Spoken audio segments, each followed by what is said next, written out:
Hey everyone, so welcome to the background information regarding the bluest eye. We've spent a lot of time prepping so far by watching the Toni Morrison documentary, delving into some of the theme topics that she's going to present.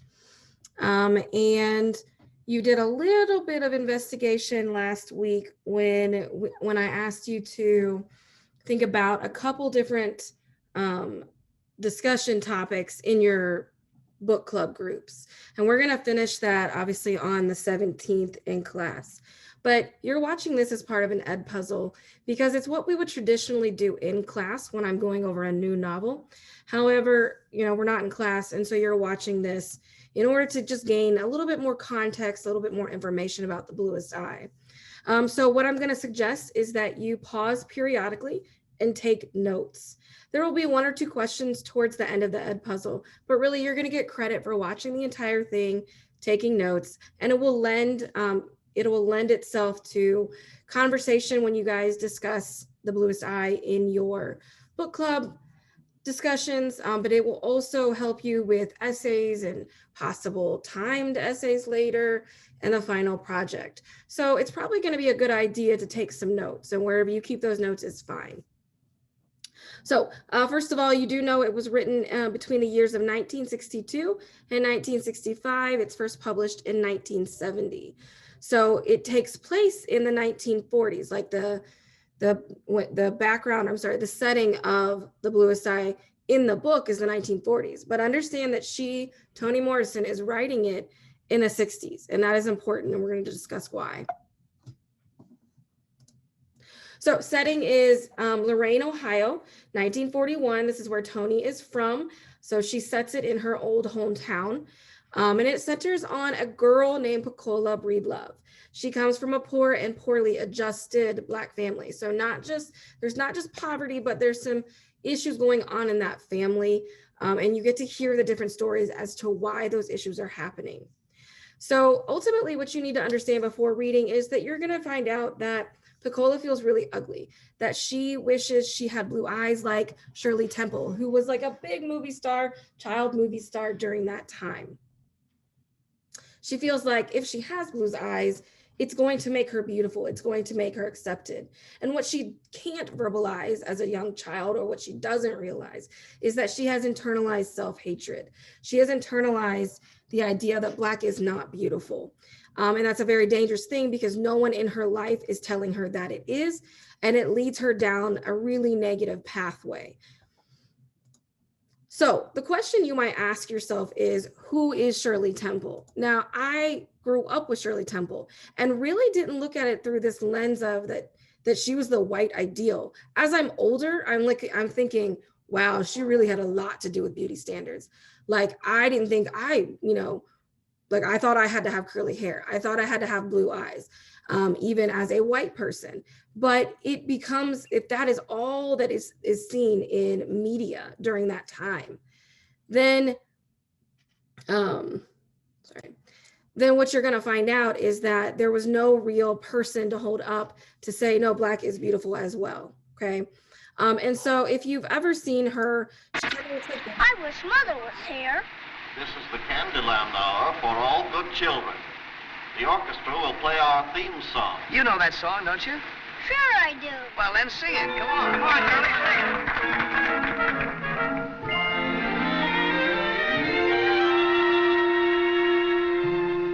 I've thrown away my toys, even my drum and...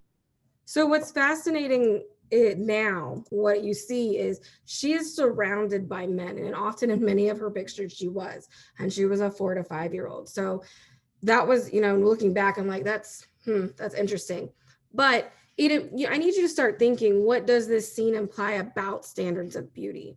That, how should you behave? How should you look? And even as a young girl, like that is what's supposed to be beautiful. So I would pause the video right here and just jot down some ideas. What does it imply about beauty standards? Remember, this is in the 1930s and 40s. And your goal as a reader is it still happening today? I wish Mother would. So the other things that you need to kind of know is that And she said this in her documentary, or we saw it in the documentary, that she wrote this novel after a conversation she had with a friend who really wanted blue eyes.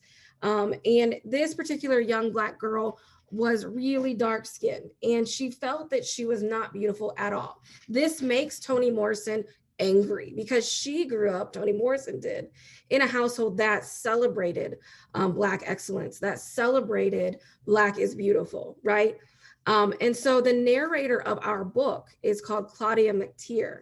Her name, she's a young narrator, so we're gonna see her perspective.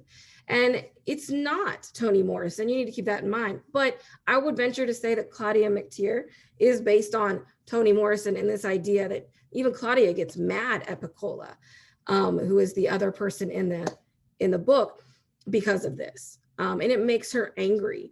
And so you need to remember, this is where this idea of her writing, Toni Morrison writing, during the 60s and 70s, during the Black is Beautiful movement, it is inserting itself into the novel, right?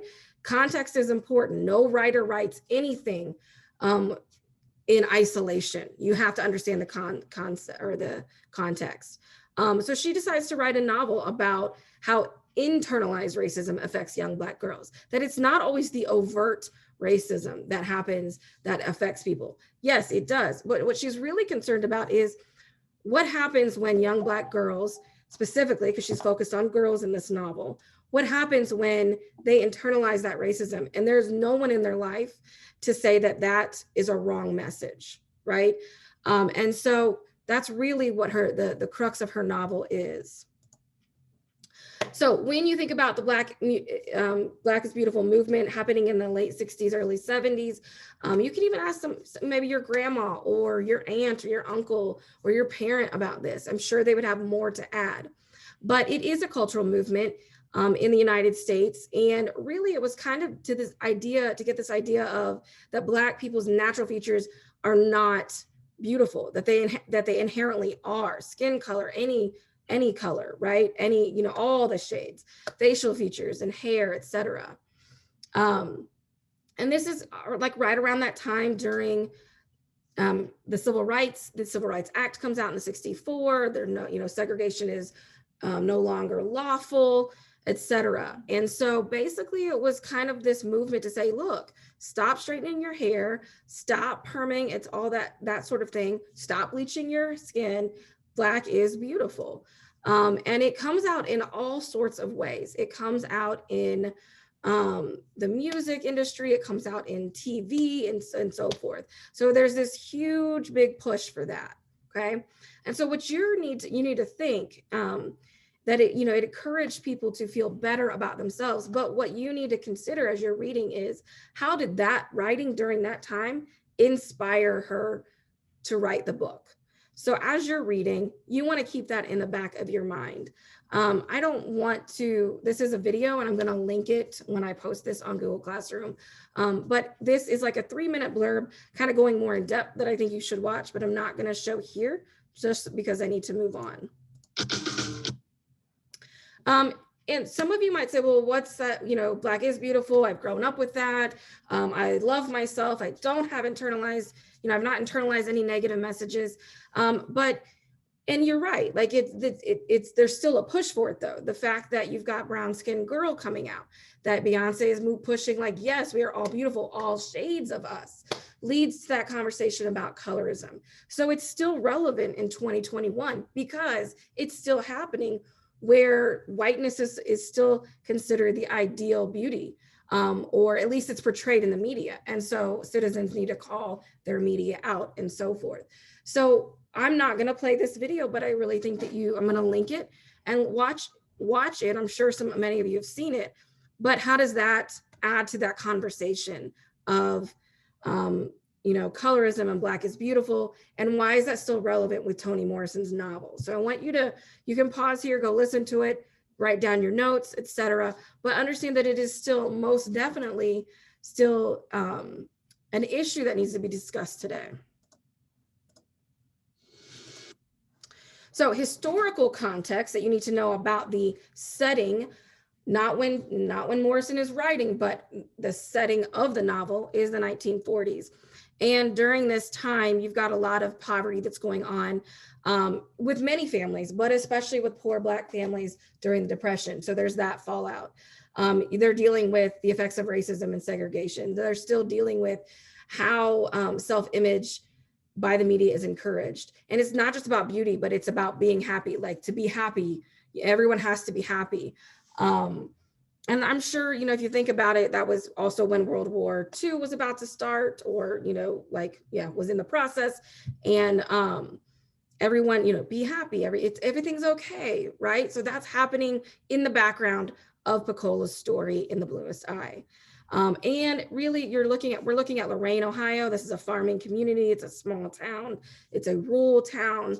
And you have a lot of families who moved north to find work in industrial areas. So it is still rural, but it's more industrialized than where families came from.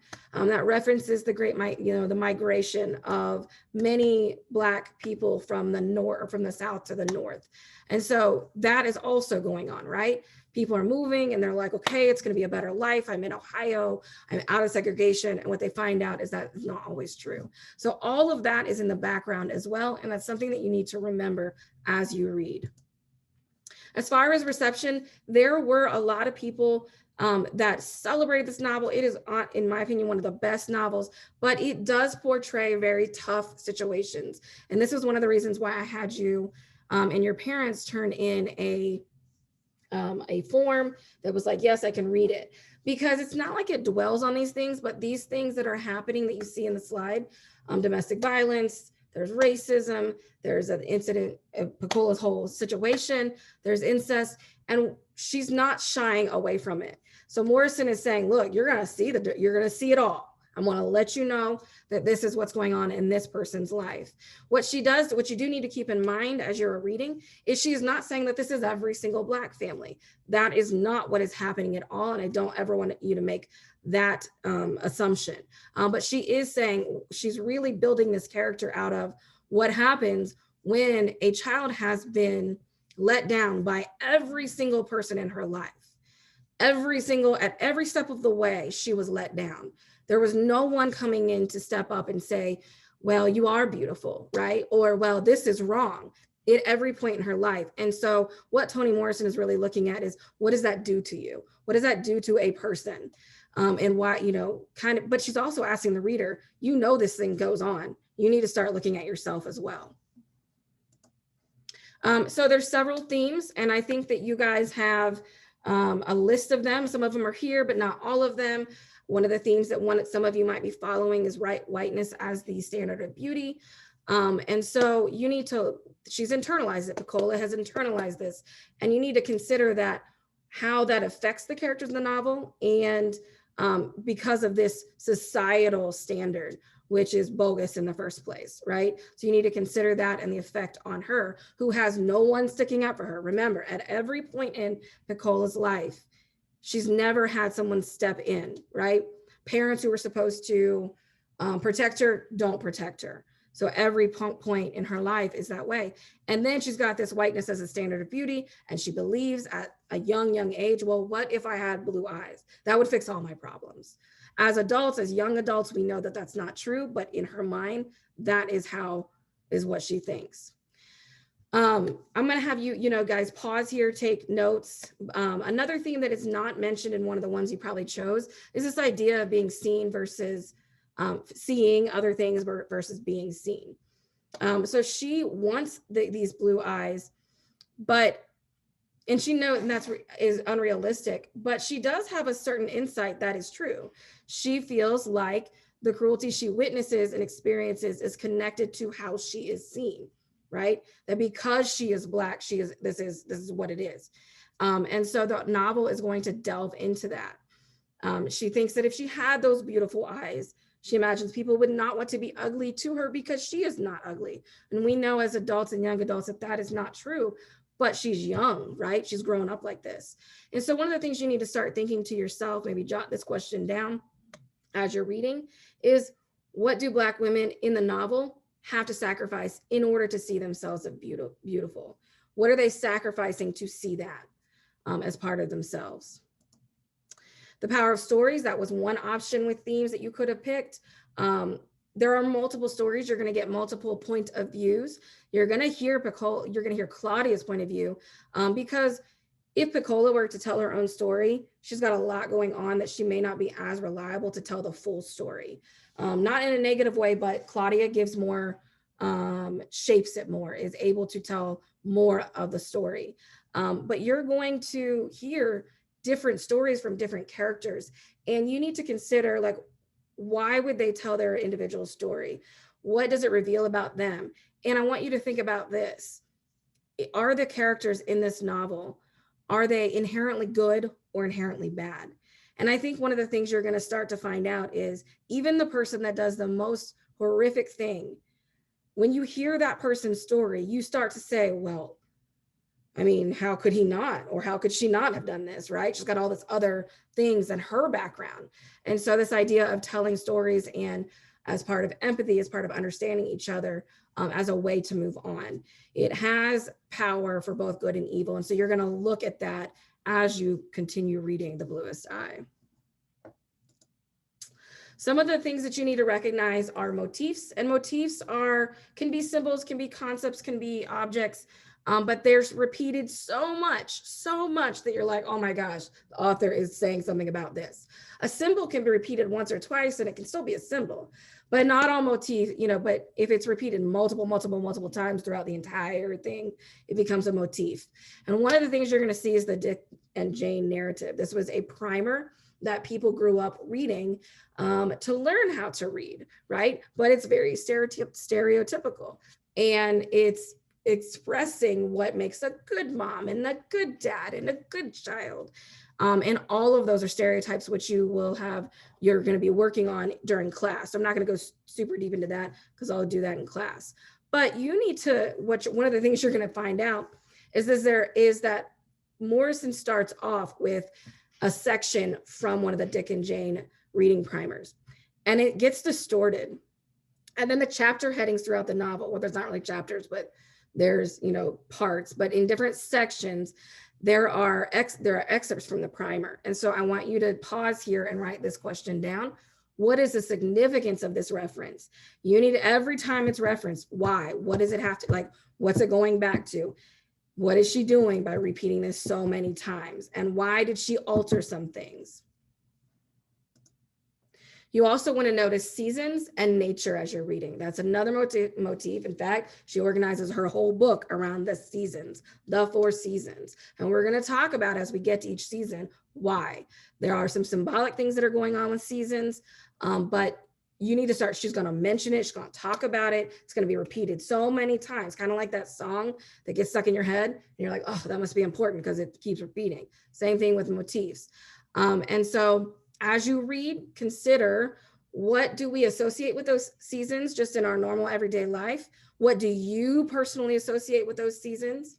Does the plot match what society expects to happen in that season? Do Pecola's associations with the season match your own, or is it different? And why or why not?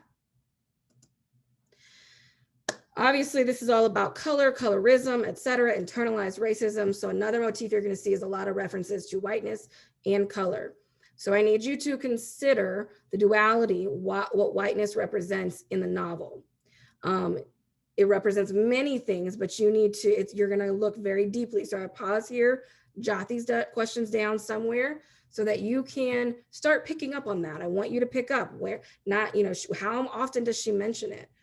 How does it compare to other colors that she talks about? She's got various colors. Are they soft or vibrant? What does that say? Why does she keep repeating? What does it suggest about one's race, but also happiness? So I'm not gonna go into that here because I need you to start thinking and noticing that. So pause here, jot those down so you have that somewhere as you're reading. One of the last ones, or almost close to last ones, is eyes and vision. Or the lack of vision. Those, you're going to see them a lot, right? It's already called The Bluest Eye. They're another important motif in the novel. So you're going to see, like, metaphorically, what does it mean? But also I keep seeing this everywhere. What does it mean? What do the messages are conveyed to the characters? and to the reader by this motif. The fact that Toni Morrison repeats this so much, what is Toni Morrison trying to get you, the reader, to understand? And you need to understand that motif and symbols, they all support the theme. So whatever theme topic you chose and you would like to follow, consider these motifs in terms of your theme. Another motif you're going to see is as references to dirtiness and versus cleanliness. What are the implications of these? What does it mean to be dirty? What does it mean to be clean? How is that decided? How does society decide that? What is judged as dirty or clean in the novel? What is judged as dirty or clean in today, 2021? What are the characters' relationships with the idea of cleanliness and dirtiness? And then what does this reveal about them? Their ideas, what does it reveal about what they value or what they are seeking or what they want? And I'll throw one more out here. What do you notice the most, and what does that reveal about you? Because at all points in time, Toni Morrison really wants the reader to reflect on him or herself, and sometimes that can be tough. Symbols, which can turn into motifs, but not all symbols are motifs. Recognize that. But you're going to see a lot of references to the house. So what does a house symbolize? The bluest eye and marigolds. And we're going to talk about each of these things, but I want you to pause, like in the context of the novel, but I want you to pause here and at least note those three, because you need to be on the lookout for them. And you need to be thinking, what is Toni Morrison trying to tell me by using marigolds over and over again, or at the beginning, right? We're going to actually talk about that in class, but pause here, make sure you note that. Ultimately, that's pretty much all the introduction I think that we need. And we're just going to jump right in this week with reading it, because I'm going to be really honest with you. There's no wrong way to read this novel, and I want you to be engaged in it. So I'm giving you some background information, but that doesn't mean my interpretation or what I say is the only thing that you need to know, or that is true, okay? As you read, you're going to bring your own thoughts and ideas and experiences to it, and you're probably going to pull out even more than what I see or what someone else sees, because we all are different, and that's one of the reasons you guys are in book club. So hopefully that kind of helped you. Make sure you have notes, keep those notes somewhere. You know, you can add them to your book, write them in your book, whatever you want to do, and then that is it, and you'll be ready.